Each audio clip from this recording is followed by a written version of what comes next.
ಸಣ್ಣ ಪುಟ್ಟ ವ್ಯಾಪಾರಿಗಳಿಗೆಲ್ಲ tax notice ಕೊಡ್ತಾ ಇರುವ ವಿಚಾರವಾಗಿ ಬಹಳ ಖಂಡನೆ ವ್ಯಕ್ತ ಆಗ್ತಾ ಇದೆ. ಯಾವ ಮಟ್ಟಿಗೆ ಅಂತಾರೆ, ಜುಲೈ 25ನೇ ತಾರೀಕಿನಂದು ಒಂದು ಬೃಹತ್ ಪ್ರತಿಭಟನೆ ನಡೆಸುವಂತ ನಿಟ್ಟಿನಲ್ಲೂ ಕೂಡ ಈಗ ವ್ಯವಸ್ಥೆಗಳಾಗ್ತಾ ಇದೆ. ಕೆಆರ್ ಮಾರ್ಕೆಟ್ನಲ್ಲಿ ಇವತ್ತು ವ್ಯಾಪಾರಿಗಳಿಗೆಲ್ಲ ಮನವಿಯನ್ನ ಮಾಡಿಕೊಳ್ಳಲಾಯಿತು.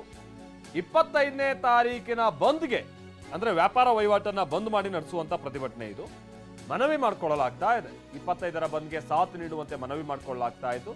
ವಾಣಿಜ್ಯ ತೆರಿಗೆ ಇಲಾಖೆಯ ನೋಟಿಸ್ ವಿರುದ್ಧದ ಪ್ರತಿಭಟನೆ ಇದು. ಪ್ರತಿಭಟನಾ ಪೂರ್ವ ಸಿದ್ಧತೆಯ ಭಾಗವಾಗಿ ಒಂದು ಗುಲಾಬಿ ಹೂವನ್ನ ಕೊಟ್ಟು ಮನವಿ ಮಾಡ್ಕೊಳ್ತಾ ಇರುವಂಥದ್ದನ್ನ ನಾವು ನೋಡ್ತಾ ಇದ್ವಿ. ಮಾರ್ಕೆಟ್ನಲ್ಲಿ ಹೂ ಕೊಟ್ಟು ಮನವಿ ಮಾಡ್ತಾ ಇದ್ದಾರೆ ವ್ಯಾಪಾರಿಗಳು. UPI ಬಳಕೆ ಮಾಡದಂತೆಯೂ ಕೂಡ ಮನವಿಯನ್ನ ಮಾಡಿಕೊಳ್ಳಲಾಗ್ತಾ ಇದೆ. ಇದು ಬಹಳ ಒಂದು ಕೆಟ್ಟ ರೀತಿಯಾದಂಥ ಸನ್ನಿವೇಶದ ಕಡೆಗೆ ಹೋಗ್ತಾ ಇದೆ ಅನ್ನುವಂಥದ್ದು ಬಹಳ ಕ್ಲಿಯರ್ ಇದೆ. ಒಂದು ನಾವೆಷ್ಟು ಅಂದ್ರೆ ಹಣಕಾಸಿನ ವಿಚಾರ ಬಗ್ಗೆ ಒಂದು ಲೆಕ್ಕಾಚಾರ ಸಿಗ್ತಾ ಇತ್ತು UPI. ಈಗ ಲೆಕ್ಕಾಚಾರ ತಪ್ಪು ಹೋಗುತ್ತೆ ಅನ್ನುವಂಥದ್ದು ಒಂದು.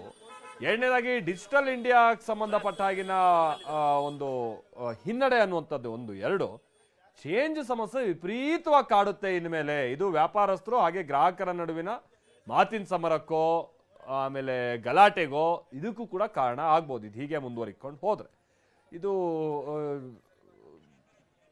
ಕೂಡಲೇ ಇದಕ್ಕೆ ಸಂಬಂಧಪಟ್ಟ ಹಾಗೆ ಒಂದು ಮಧ್ಯಪ್ರವೇಶ ಆಗ್ಬೇಕಾದಂತ ಅನಿವಾರ್ಯತೆ ಇದೆ. ಮುಖ್ಯಮಂತ್ರಿಗಳೇನೋ ನೋಡ್ತೀನಿ ಅಂತಿದ್ದಾರೆ, ಮತ್ತಿನ್ ಕೆಲವರು ಇದು ಕೇಂದ್ರಕ್ಕೆ ಬರೋದು ನಾವೇನ್ ಮಾಡೋಕ್ಕಾಗುತ್ತೆ ಅಂತಾರೆ. ಏನ್ ಹೇಳ್ತಾ ಇದ್ದಾರೆ ವ್ಯಾಪಾರಸ್ಥರು, ಬನ್ನಿ ಕೇಳೋಣ. ಸರ್, ನಾವು ಆನ್ಲೈನ್ ಮೂಲಕ ವ್ಯಾಪಾರ ಮಾಡ್ತಾ ಇದ್ದೀವಿ. 10 ರೂಪಾಯಿ 20 ರೂಪಾಯಿ 50 ರೂಪಾಯಿ ವ್ಯಾಪಾರ ಆಗುತ್ತೆ. ಅದು ಮೂಲಕವಾಗಿ ನಮಗೆ ಎಲ್ಲ ವ್ಯಾಪಾರ ಮಾಡ್ತಾ ಇದ್ದೀವಿ. ನೀವು ದಿಢೀರಂತಾನೆ ಒಂದೊಂದು ಕಾನೂನು ಮಾಡಿಬಿಟ್ರೆ ಹೆಂಗೆ ಸರ್ ಇದು? ಅದು ದೌರ್ಜನ್ಯ ಮಾಡ್ತಾ ಇದ್ದೀರಾ ನೀವು ಜನರ ಮೇಲೆ ದೌರ್ಜನ್ಯ. ಇದು ನಮಗೆ ನೋಟಿಸ್ ಬಂದಿಲ್ಲ ಸರ್. ಬಂದರೆ ಬೇರೆಯವ್ರಿಗೆ ಬಂದಿದ್ರೂ ನಮಗೆ ಬಂದಂಗೆ ತಾನೇ ಅದು. ನಾವು ಕರ್ನಾಟಕ ಅಲ್ಲಿ ಇರೋದು, ನಾವು ಎಲ್ಲರೂ ಕನ್ನಡದ ಪ್ರಕಾರ ನಾವು ಓಡಾಡಬೇಕು.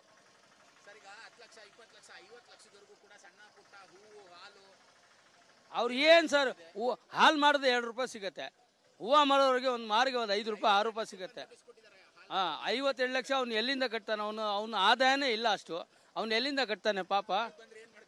ಸರ್, ನಾನು ಸೂಸೈಡ್ ಮಾಡ್ಕೊತೀನಿ ಸರ್, ನರೇಂದ್ರ ಮೋದಿ ಹೆಸರು ಬರೆದ್ಬಿಟ್ಟು.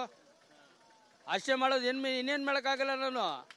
ನಾನೇನು ಮಾಡಲಿ? ಇನ್ನು 52 ಲಕ್ಷ ನನ್ನ ಹತ್ರ 52,000 ಇಲ್ಲ ಜೋಬಲ್ಲಿ. ಕಿರಣ್ ಸೂರ್ಯ ನಮ್ಮ ಪ್ರತಿನಿಧಿ ಇದಕ್ಕೆ ಸಂಬಂಧಪಟ್ಟಂಗೆ ಮತ್ತಷ್ಟು ಡೀಟೇಲ್ಸ್ ಅನ್ನು ಕೊಡ್ತಾರೆ. ನಮ್ಮ ಜೊತೆಗೆ ನೇರ ಸಂಪರ್ಕದಲ್ಲಿ ಜಾಯಿನ್ ಆಗ್ತಾ ಇದ್ದಾರೆ. ಕಿರಣ್, ಇದು ಬಹಳ ಅವ್ಯವಸ್ಥೆ ಕಡೆಗೆ ಹೋಗ್ತಾ ಇದೆ. ಒಂದು, ಹಣಕಾಸಿನ ವಿಚಾರವಾಗಿ ಲೆಕ್ಕಾಚಾರ ಸಿಗಲ್ಲ. ಡಿಜಿಟಲ್ ಇಂಡಿಯಾಗೆ ಸಂಬಂಧಪಟ್ಟಂಗೆ ಬಹಳ ಹಿನ್ನಡೆ. ಇದು ವ್ಯಾಪಾರಸ್ಥರು ಆದರೆ ಗ್ರಾಹಕರ ನಡುವಿನ ಚೇಂಜ್ ಕಿತ್ತಾಟಕ್ಕೂ ಕೂಡ ಮುಂದಿನ ದಿನಗಳಲ್ಲಿ ಇದು ಕಾರಣ ಆಗ್ಬೋದು. ಹಾಗಾಗಿ ಇದೊಂದು ಮಧ್ಯಪ್ರವೇಶ ಆಗಬೇಕಾದಂಥದ್ದು ಅನಿವಾರ್ಯತೆ ಇದೆ.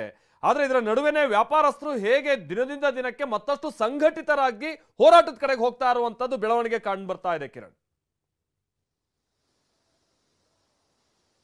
ಅದು ಮಲ್ತೇಶ್, ನೀವು ಹೇಳಿದಂತೆ ನಿಜವಾಗ್ಲೂ ಕೂಡ ದಿನದಿಂದ ದಿನಕ್ಕೆ ವ್ಯಾಪಾರಸ್ಥರ ನಡುವೆ ಸಾಕಷ್ಟು ಗೊಂದಲ ಉಂಟಾಗ್ತಿರುವಂಥದ್ದು. ಕಾರಣ ಏನು ಅಂತ ಹೇಳಿದ್ರೆ, ಕರ್ನಾಟಕ ಕಮರ್ಷಿಯಲ್ ಟ್ಯಾಕ್ಸ್ನ ಅಧಿಕಾರಿಗಳು ಯಾವೆಲ್ಲ ವಸ್ತುಗಳಿಗೆ ವಿನಾಯಿತಿ ಇದೆ, ಯಾವೆಲ್ಲ ವಸ್ತುಗಳಿಗೆ ನಾವು ಟ್ಯಾಕ್ಸನ್ನು ಹಾಕ್ತೀವಿ, ಇದರ ಸಂಪೂರ್ಣ ಮಾಹಿತಿಯನ್ನು ನೀಡಬೇಕಾಗತ್ತೆ. ಕಾರಣ ಏನಂತ ಹೇಳಿದ್ರೆ, 4 ವರ್ಷಗಳಿಂದ ಯಾವುದೇ ಮಾಹಿತಿಯನ್ನು ನೀಡದೆ ಕಮರ್ಷಿಯಲ್ ಟ್ಯಾಕ್ಸ್ನ ಅಧಿಕಾರಿಗಳು ಈಗ ಏಕಾಏಕಿ 1 ಕೋಟಿ ಕಟ್ಟಿ, 50 ಲಕ್ಷ ಕಟ್ಟಿ, 70 ಲಕ್ಷ ಕಟ್ಟಿ ಅಂದರೆ ವ್ಯಾಪಾರಸ್ಥರು ಸಾಕಷ್ಟು ಶಾಕಿಗೊಳಗಾಗ್ತಾರೆ. ಒಂದು ಮತ್ತೆ ಗೊಂದಲಕ್ಕೀಡಾಗ್ತಿದ್ದಾರೆ. ಅಂದರೆ ಅವ್ರಿಗೆ ಸರಿಯಾದಂಥ ಮಾಹಿತಿ ಇಲ್ಲ. ಅಂದರೆ ಈಗ ಅಂದರೆ ಕಮಿಷನರು ಮಾಹಿತಿ ಕೊಟ್ಟಿರುವಂಥದ್ದು ಯಾವ್ಯಾವ ಅಧಿಕಾರಿಗಳಿದ್ದೀರೋ, ಯಾವ್ಯಾವ ವ್ಯಾಪ್ತಿಯಲ್ಲಿ ಈ ಅಂಗಡಿ ಮುಗ್ಗಟ್ಟುಗಳಿದೆಯೋ ಅವರೆಲ್ಲರಿಗೂ ಕೂಡ ನೀವು ಮಾಹಿತಿಯನ್ನು ಕೊಡಿ.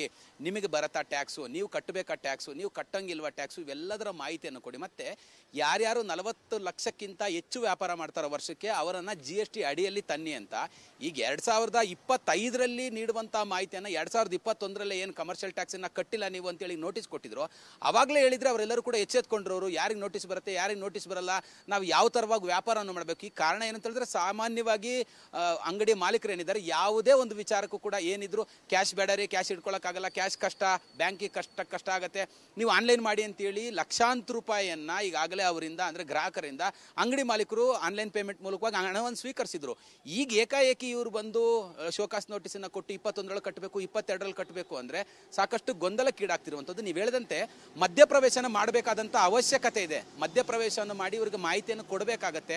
ಆ ನಿಟ್ಟಿನಲ್ಲಿ ನಾಳೆ ನಾಡಿದ್ದು ಆಚೆ ನಾಡಿದ್ದು 3 ದಿನಗಳ ಕಾಲ ಈಗಾಗಲೇ ಮುಷ್ಕರವಾಗಿರ್ಬೋದು, ಹೋರಾಟವಾಗಿರ್ಬೋದು, ಇವೆಲ್ಲವನ್ನೂ ಕೂಡ ಹಮ್ಮಿಕೊಂಡಿರುವಂಥದ್ದು. ಈ ನಿಟ್ಟಿನಲ್ಲಿ KR ಮಾರ್ಕೆಟ್ನಲ್ಲಿ ಇವತ್ತು ಗುಲಾಬಿ ಹೂವನ್ನು ನೀಡುವ ಮೂಲಕವಾಗಿ ನಮ್ಮ ಪ್ರತಿಭಟನೆಗೆ, ನಮ್ಮ ಮುಷ್ಕರಕ್ಕೆ ಬೆಂಬಲಿಸಿ ಅನ್ನುವಂಥ ಒಂದು ಮನವಿಯನ್ನು ಕೂಡ ಈಗಾಗಲೇ ಮಾಡ್ತಾ ಇರುವಂಥದ್ದು. Malthesh, thank you Kiran.